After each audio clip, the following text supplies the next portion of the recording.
What do you guys want to talk about?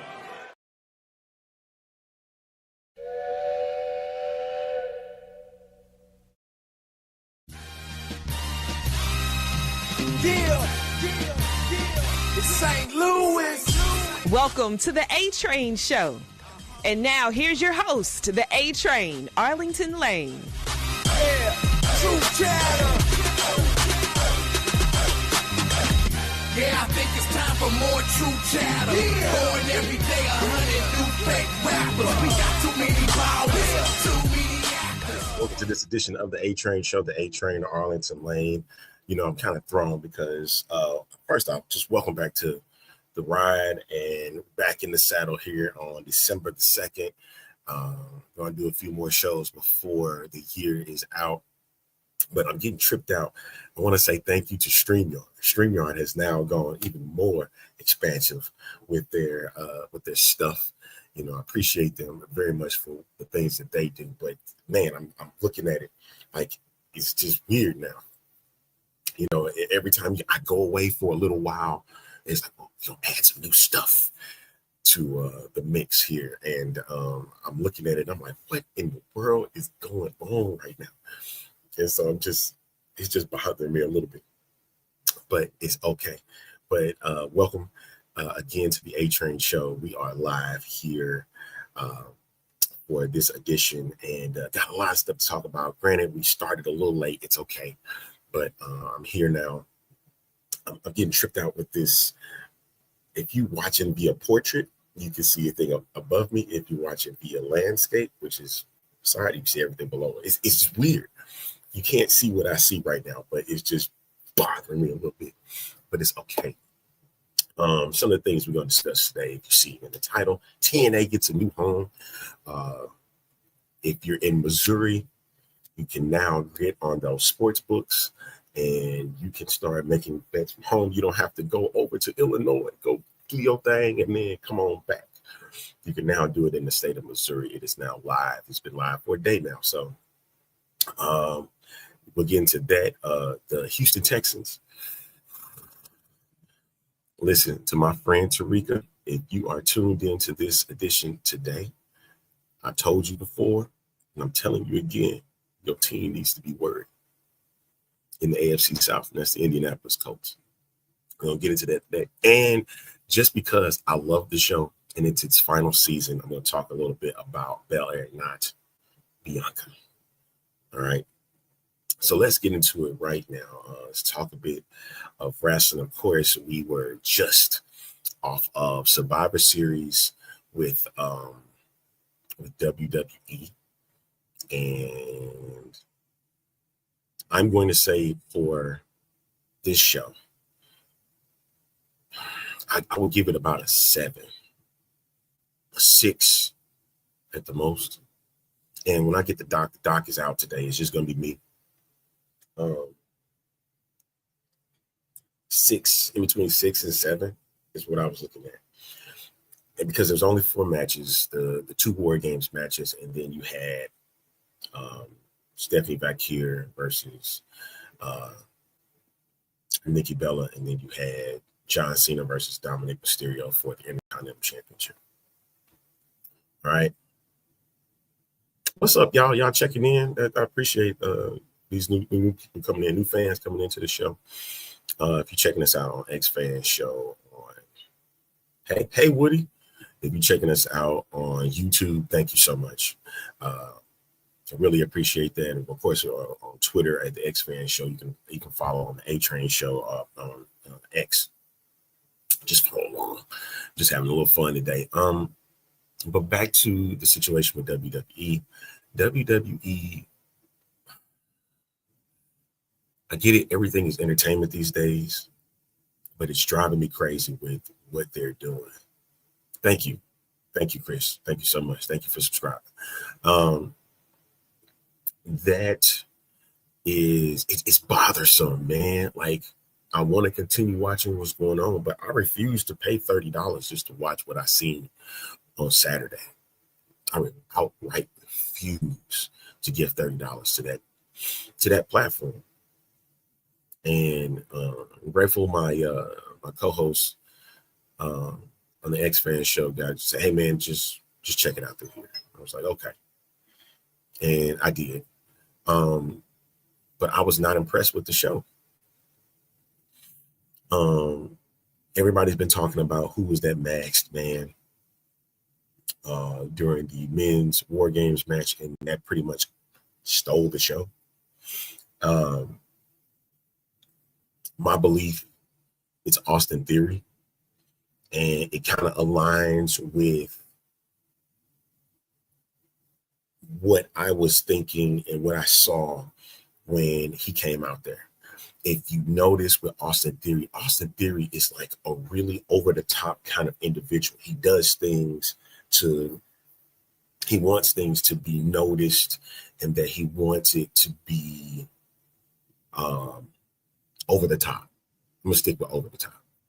And the reason why I'm sticking with that is because when he did the stomp, it's not like how Seth Rollins does it. So of course it wasn't Seth Rollins. You know, they tried to give the effect that Seth Rollins came back and went after Punk. But I really believe that Austin Theory is the person here. He has this similar build to Seth Rollins, about the same height, about the same weight. And then also to mention, they had him, you couldn't tell who it was. At first I thought Montez Ford, but I'm like, Montez is in his 30s and he can't get up. I mean, he can. He's a high flyer and stuff. He's one of them people that can get out of the ring like that, but I don't think he would have done it the manner that Austin Theory, in my mind, did it when he got out. He was having a hard time getting up the rope, and then he climbed out, but he climbed out quick. Y'all know Seth Rollins cannot do that. Seth Rollins is 39 years old, and this person that did that, which my belief is Austin Theory, was way quicker getting out of that ring and getting out of the cage. So, and I don't think anybody else can fit. You can't throw Javon Evans out there. Javon is too tall. He's too skinny. Whereas Austin Theory's build sort of matches what Seth Rollins is at. And so it just made more sense to just use that and get him over the top rope. So, over the cage. So that was interesting. It did surprise me whatsoever. And, I'm impressed with what happened with that. The women's match was great. Of course, having Becky Lynch tap out to AJ Lee was, of course, everybody knows there's going to be a squabble between the two of them. We're looking at a potential WrestleMania match. But also, going back to the men's match, you saw that Braun Breaker pinned CM Punk, right? And kind of skimmed a little bit through Raw and whatever, man. I'm looking at the fact that Braun Breaker and CM Punk is going to cross paths again for the World Heavyweight Championship, with Seth Rollins being involved to keep him from winning that championship, messing up his WrestleMania moment. That'll be foreseen as time progresses, as we get toward, as you see now that over the last month or so, WWE is really pushing for WrestleMania in Vegas. You see they're doing it now and not doing it later, because it looks like there's not going to be much of a card or worthy card that we're going to remember that this is going to be one of the best WrestleManias of all time. So you see they're making that push now. I guess what I'm seeing, you got that, and of course you had your confrontation between Cody Rhodes and Roman Reigns. You saw Roman dap up CM Punk, which was interesting to me. But I think he wants Cody one more time. Gotta have the trilogy between those two. And would it be an indication that Cody Rhodes finally turns heel and Roman is the face? But I don't want to see Roman as the face in this matchup. He still should remain the heel. It doesn't need to be anything different. Just leave it as such. All right, just leave it as that. You don't need to go any further. But it's seeming like that's where we're headed. What it means for Brock Lesnar at this point is to be determined. I would not be surprised if he got himself involved in that match with CM Punk. Would not be surprised. So a lot of moving parts could be happening here in the next few months. When it comes to WWE, I look at John Cena's match with Dominic Mysterio. I'm like, did John Cena even wanted a fair shake for his last pay-per-view PLE match? Because I'm like, I would have never signed up for that. I understand he wanted to get the young guns out there to get their shine and whatnot, but I would not have signed up for that. But he gave what he could in an entertaining match of sorts. But I always felt like Dominic Mysterio was going to win that title back, especially in San Diego. It made perfect sense to put it there because the crowd was behind him, and he still got, even after 2 years, man, he's still getting amazing heat right now in WWE. He's like, he can't be stopped. Like, a good friend of mine, Cliff Saunders, he said in one of his tweets, he said it's Eddie 2.0. I'm like, at this point, you can't go no further with that. You can't. I'm like, you can make him as Eddie 2.0 at this point. And as much as we want to sit back and be like, his daddy gonna have a problem with it, I don't think he does, because all he's doing is celebrating. He's celebrating Eddie. And if that's what they discussed, if that's what we discussed, then by all means, that's awesome, because you keep the lineage available, and then they're keeping it as clean as possible, because, Eddie, he took it to the edge at times. And Dom is doing it in WWE standards perfectly. Now I'm talking about right now. I'm not saying what he's doing in the past, but he's doing it perfectly as of right now. And so it's a good look. It's a good look for him. But the match it was entertaining, but it just did not. I was expecting more. Stephanie Valkyrie versus Nikki Bella, kind of saw that it would have made no sense to put the belt around Nikki Bella.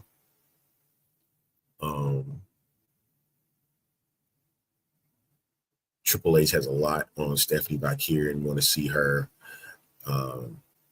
in major title defenses, and they saw a lot, especially when they brought her up from AEW to NXT. So,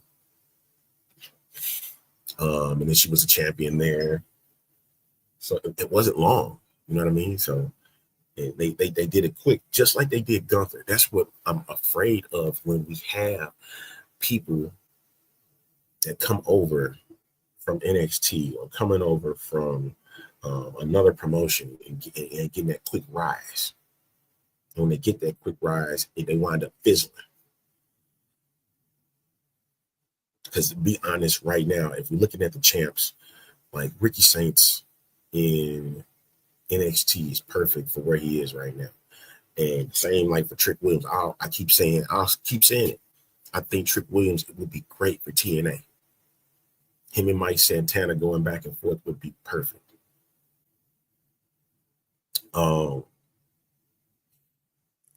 But speaking of TNA, I remember Frank Kazarian is the champion right now for TNA. They have a new home. Found themselves a new home on television, and I think it's worthy of being there.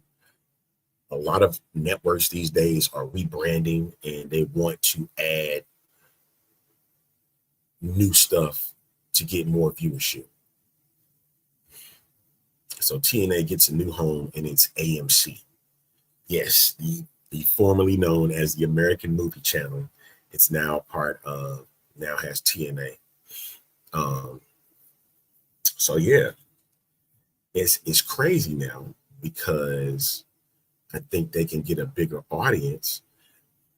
But and I seen a post about it. Somebody said, "Let's see if TNA gets who likes TNA and who doesn't, who really likes TNA." I was like, okay, um, I can see that, and it's on back on Thursday nights, so you can't go wrong with that. What the heck is going on here? You know, every time I go and look at my goodness gracious, Lord have mercy. I got to create passcodes and stuff. What are we doing? What are we doing? What are we doing these days, man? Can we live? Can we live, man? Let's see. All right.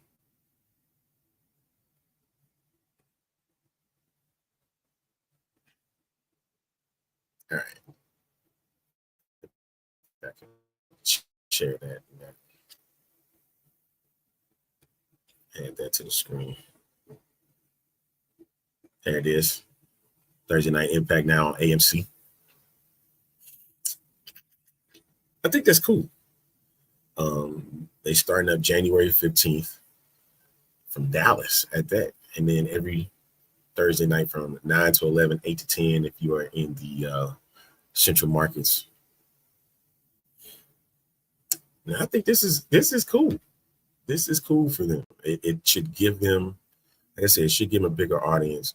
Honestly, I would have been perfect for them being on network television like the CW because of the audience that they have.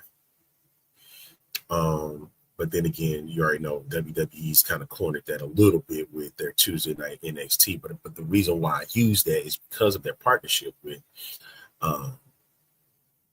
TNA's partnership with WWE, that it would make sense to put them on Thursday night. But I think CW already have like a little Thursday night thing that they already have put together for January. So AMC is the home now of TNA Impact on Thursday night. So I think that's good for them.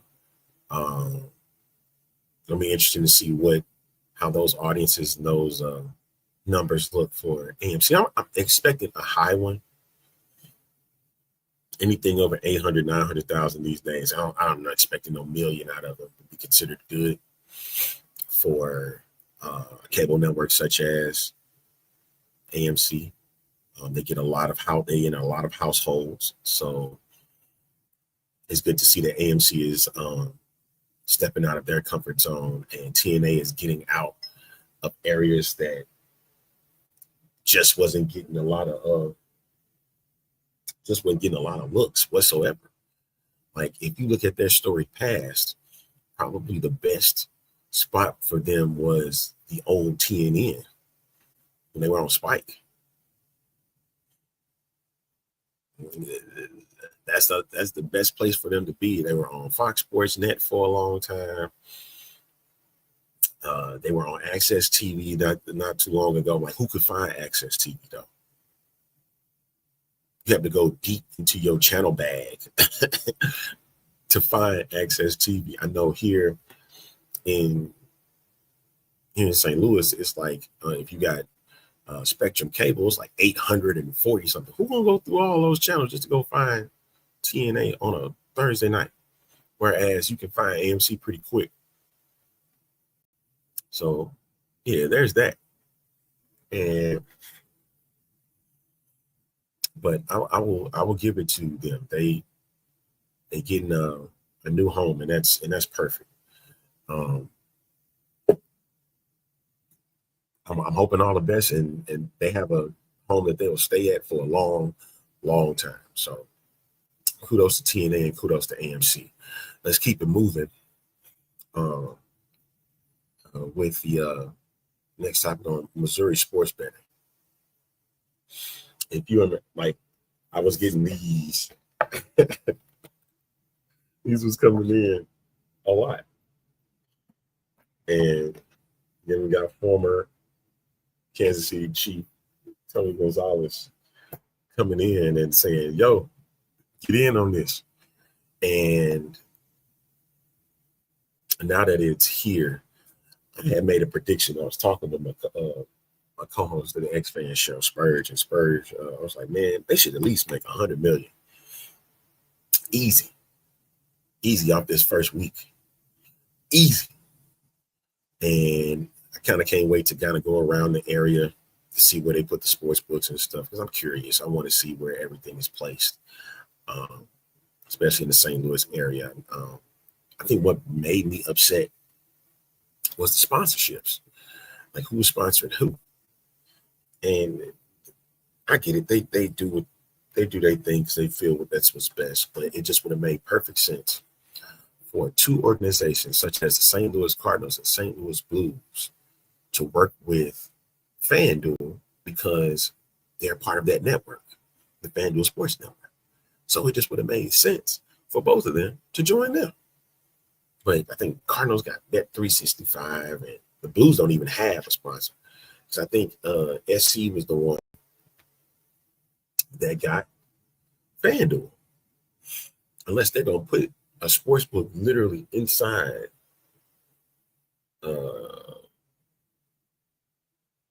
is that Enterprise now? I can't think of the, you know, they haven't changed. No, Energize.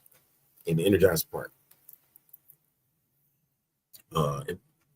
They could. The only reason why I say that is because when I was in Chicago and I saw the Bulls game at the United Center, there is a FanDuel Sportsbook Lounge. So if you want to partake during games, hockey, basketball, you could go into the Sportsbook Lounge and you can have a good time, make a bet, and whatever. That's why I'm thinking that's why SC is doing. They probably just partnering up. I don't think they're going to put an actual sportsbook in it. The question is where everything's going to be. That's what I'm curious about. And yeah, I threw some in. They already have put out your the rewards and stuff that you can receive while you're participating if you had signed up.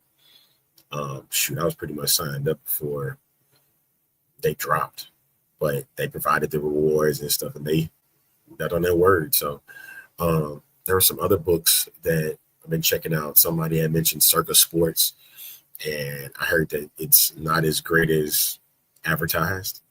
I don't think they're trying to build something from it, especially in Illinois. It hasn't had good reviews when it comes to getting their payouts, and you want trusted books at this point. I know that it's hard to even say that you had to have a bookie trust you. That's why I missed the series bookie on HBO Max. I really wish it got another season because it actually was really funny. And I think that was they were there. Chuck Lorre had it, man. Just people wasn't watching it, and I was probably one of the few that watched that show. It was fun. I think they may have removed it off of HBO Max, so I can't even catch up on any of the seasons and stuff that I missed. So I understand why streamers do that, because they need the space and whatnot, and you can't keep old series. But if y'all expanded on data and stuff like that, like, come on, man. Some people probably want to see some things that had never been seen in a long time. Even if you throw that bad boy on Tubi, we'll be cool with that somewhere where it get watched again. But yeah, in Missouri now, sports betting is now live. Best of luck to everybody that participates. Hope that you become big winners, and drop the bets. Drop them. They here. So all best of luck to you guys. All right. I just want to make sure I threw that in there for my people in Missouri, because I'm about to move down, take a ride to the state of Texas with the Houston Texans. And I remember having conversations with friends of mine. Shout out to the Smack Pack if y'all tuned in to the show today.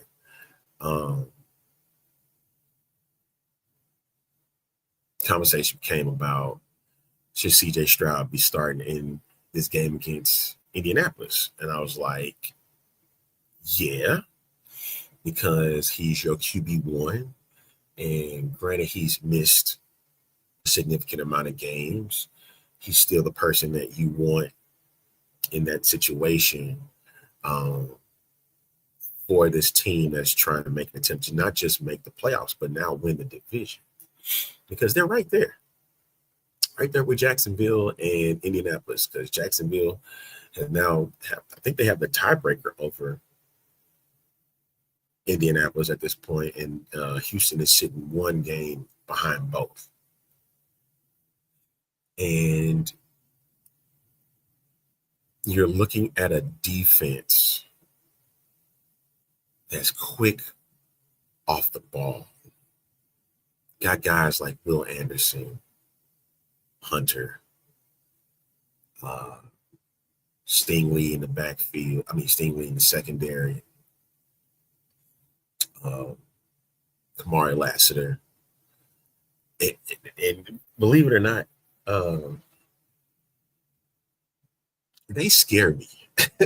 They scare me in that backfield, man. Not the backfield, but they scare me in the secondary, because there have been times they will get picked on and they will constantly and Bullock.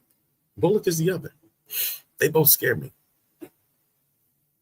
I look at them at times and I'm sitting back and they'll give up big plays, big touchdowns, and the penalties. Slowly, like when they had Davis Mills, I don't think they had many penalties. I can count the many times on my hand. They play like clean games each time. Then they got to the Colts, and man, they got excited. Granted, the game itself was poorly officiated. I'm not going to sit here and front. That game was poorly officiated. Like, there was, I think it was the defensive pass interference against Kenny Moore for the Colts. They said my man grabbed his arm. I thought he tripped him. I was like, he didn't trip him. And then they said he grabbed his arm, and which led to Hutchinson flailing the way he did. That was one. There was a missed face mask that the Texans had done, and that was missed. I was like, wow. Yeah, so a lot of times I seen a report that those calls were considered justifiable. And I was like, what?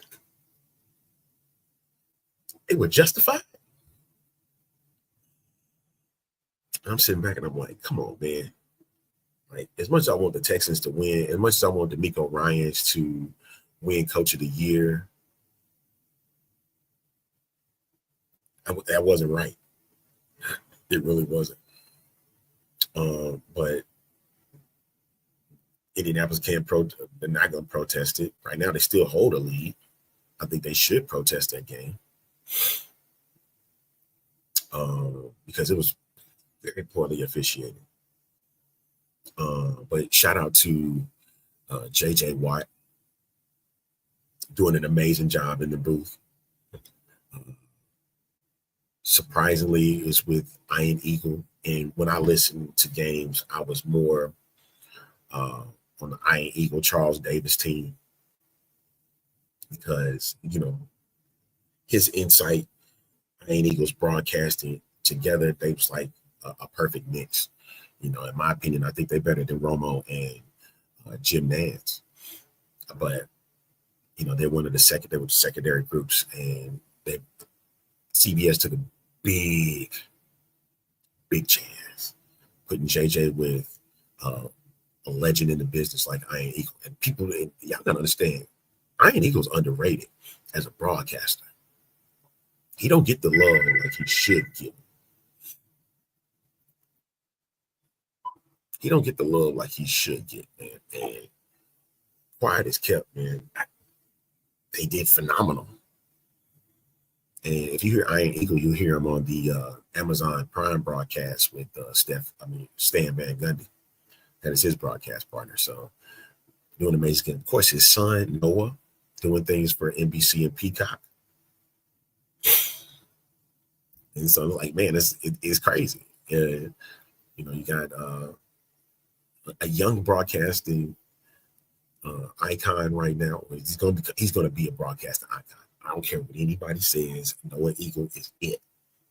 Like, for real. Like, he has a phenomenal voice when it comes to these games, and almost you can't even tell how young he is. I mean, you can tell he's young compared to his father, but like how young he is. He's under 30 and he's making these big calls in these games. And so, him doing the Olympics with Dwayne Wade was phenomenal.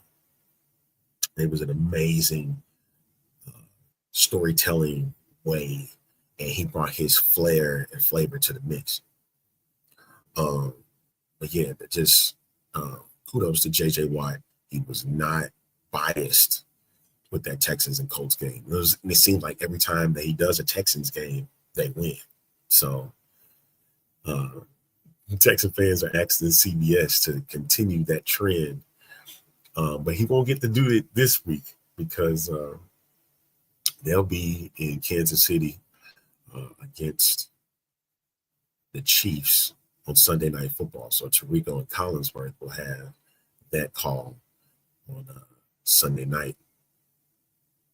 And here we are. We're sitting here on December 2nd, and you're looking at a Kansas City team that might not even make the playoffs.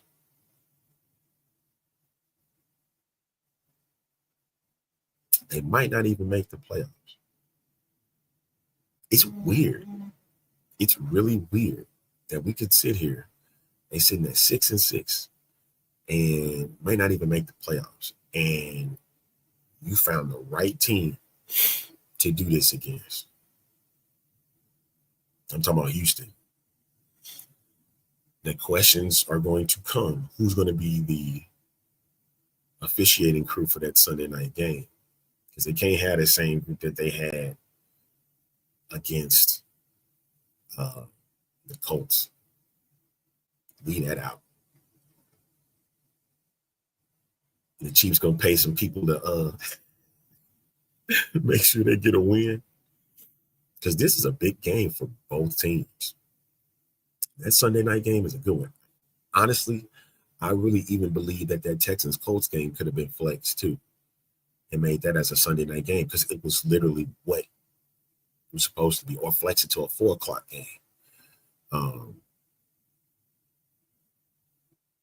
That was exactly what the game was supposed to be. The competitive side of it is what brought that. It brings it out of your chest.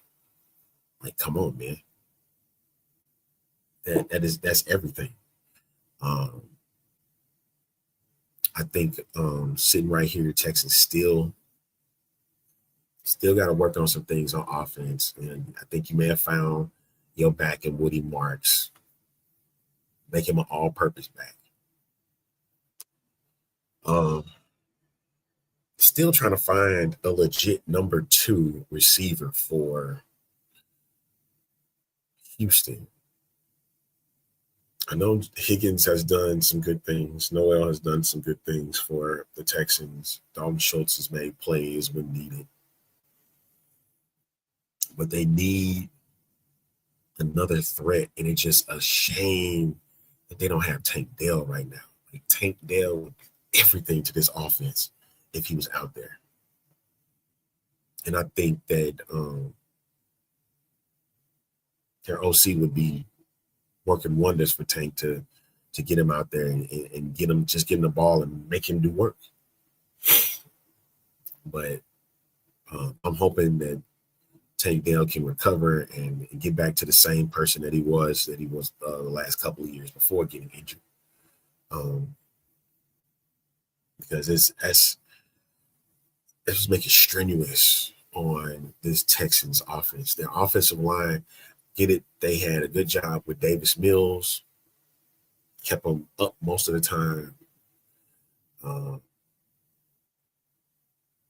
I think Stroud got hit a lot, but he was able to get out the pocket as well. So he made things work the best way he could. And, they got the win this week, sitting at 7-5, going against the Chiefs on Sunday night. Big game. Big game, and can't wait to make that pick on Thursday when it gets to that, because it's a big game for both sides. If the Chiefs win, they stay in the playoff hunt. If the Texans win, there's a good chance they'll either move up in the standings or they remain in the standings. They'll be 3 games up. Like, if the Texans happen to get 10 wins this season, you can't sit here and tell me that D'Amico Ryans is coach of the year. You can't tell me that. Any different. You got to understand they started from an 0-3. They started 0-3 this season.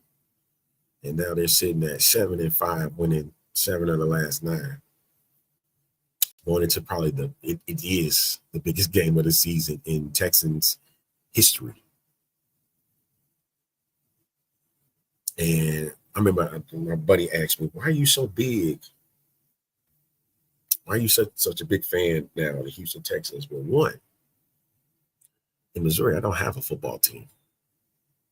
It's now in California. And I'm not going to knock them for that, because that's what that was. When Kroenke got the Rams to Los Angeles, he saw that coming. So and at the time I was just like, forget football. I don't need football no more. Whoever wins, cool, whatever. Then I got to Houston. And I was like, I can embrace the sports teams in town. Shoot, at the time that I came I went there in 21, Rockets were bad. The Astros were still kings of the American League. Texans were bad. And I was like, well, I might as well embrace them while I'm here.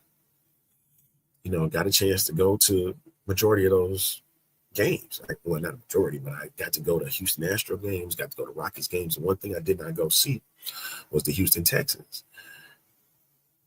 I didn't have the money to go to those games at that time. So, but now that I look back on it, and, one thing I will say about the McNair family, I know they get a lot of heat.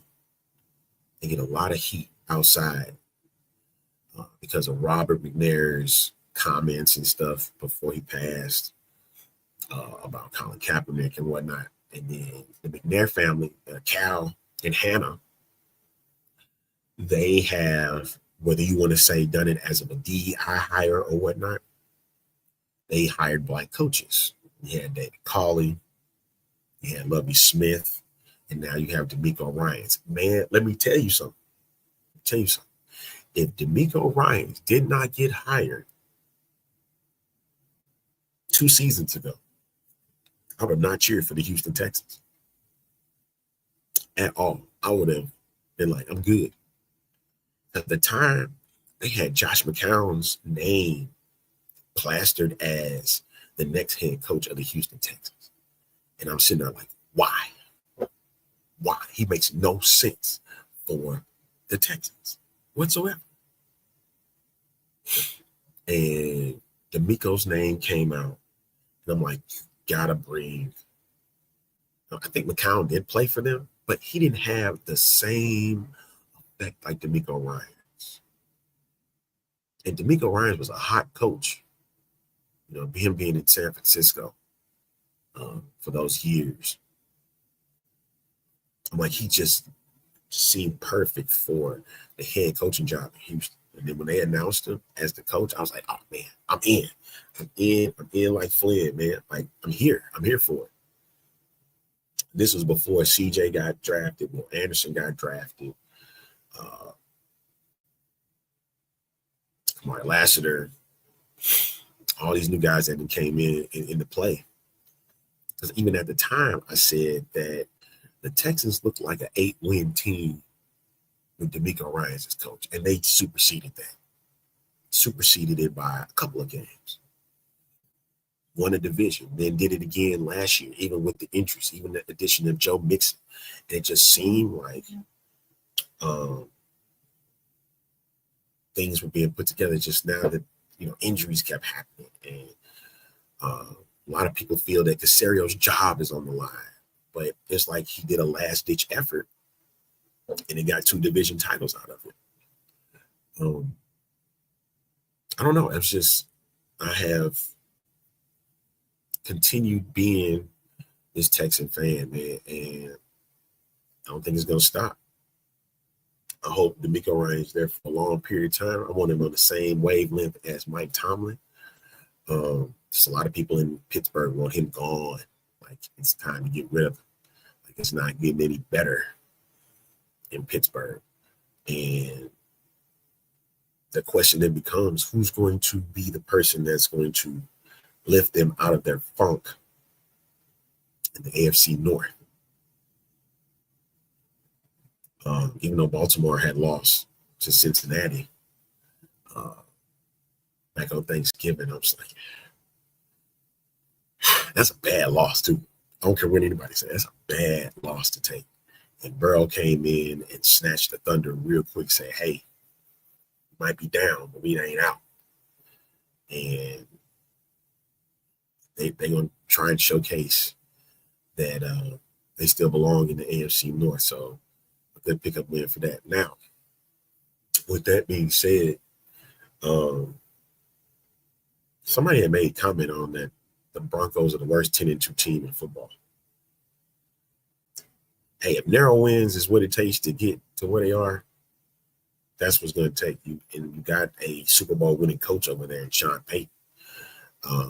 In New England right now, you got a Super Bowl player in Mike Vrabel, redefining what New England Patriots football is about. They trying to find ways to get back into the Super Bowl again without Bill Belichick, which would be impressive as it is.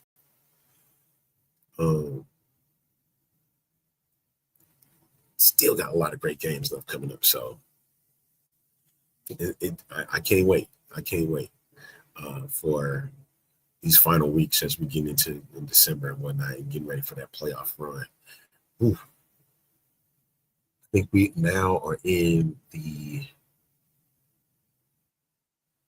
not the third quarter. Yeah, you want to say third quarter? It is the last, because if you put them in thirds, we're in that last third of the season. So big games are upon us. So make sure you jump in and check it out with that. But Texans fans, right now, you're in a good place. In a good place. And if they can get Kansas City this week, and I really wanted to go to that game on Sunday night, but that cold air is too much for my blood. Good.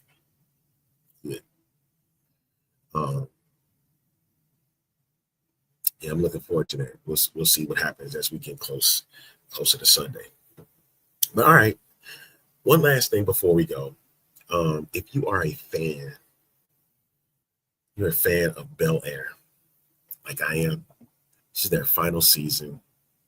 And of course, a lot of drama is happening early on. They're not playing around. Shout out to Cassandra Freeman. Cassandra Freeman went on Instagram and she was like, you do realize that this is the longest tenured show on Peacock. And I had to go back and think about it. I'm like, look at all the other stuff they got. Yeah, she's right. She's right. And their audiences have loved the show, tuned in. I can't give away too much. Just know that Will and Carlton got in trouble. And Carlton's ex is back in his life again. And I cannot stand the two of them at all. Her and him. Sick of them both. Carlton now has done something that has jeopardized his ex's future to get himself gained to where he's trying to go. That's the best way I can put that without giving away too much. And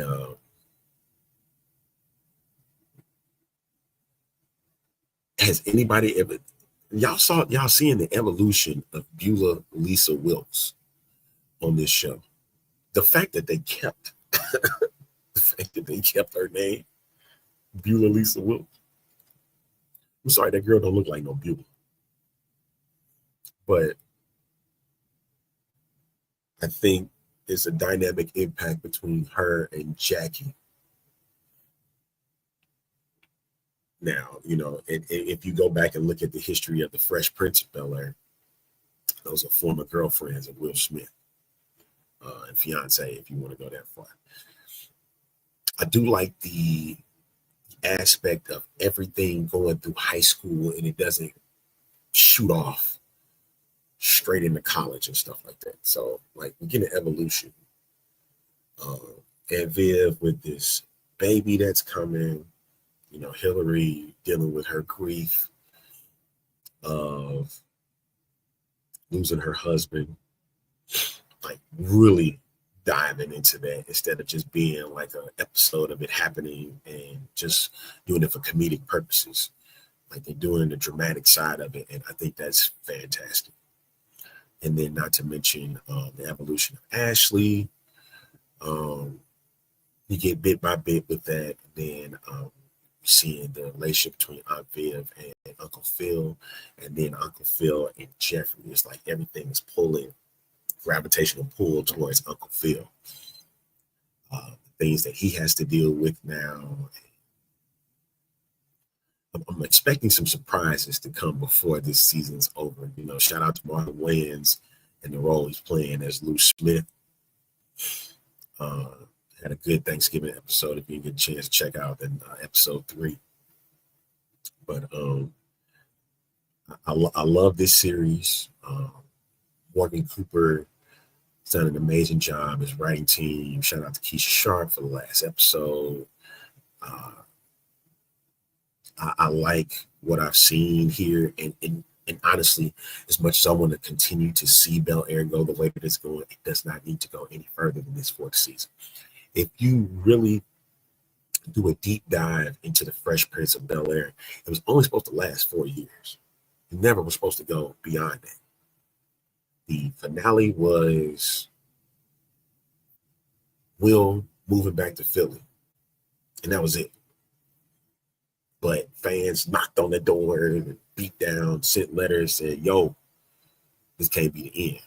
So they gave him 2 more years and they ended it. But this story, this Fresh Prince story needs to end after season 4. I'm going to talk a little bit more about it when we get closer to the finale and see how that story ends, because I definitely want to discuss it. And we're going to discuss a little bit more things like that. Just have a little fun with it. It's not too deep.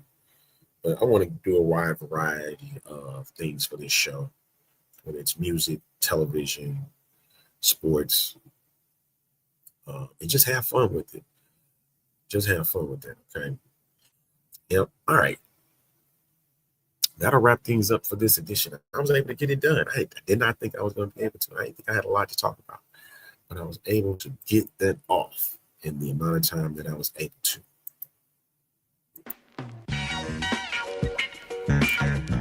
Now for tuning in to the show today. Catch you Thursday. Back at our regular time, 12 p.m. Central. 1 o'clock in the evening. Right here. Join us on the X-Fan pages.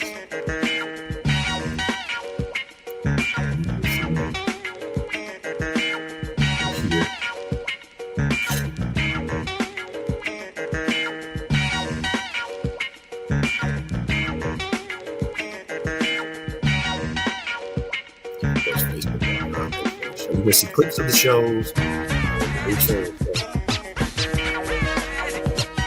YouTube.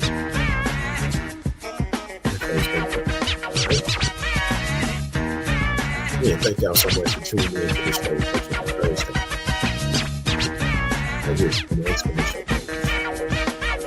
All right, y'all. I'm the cool.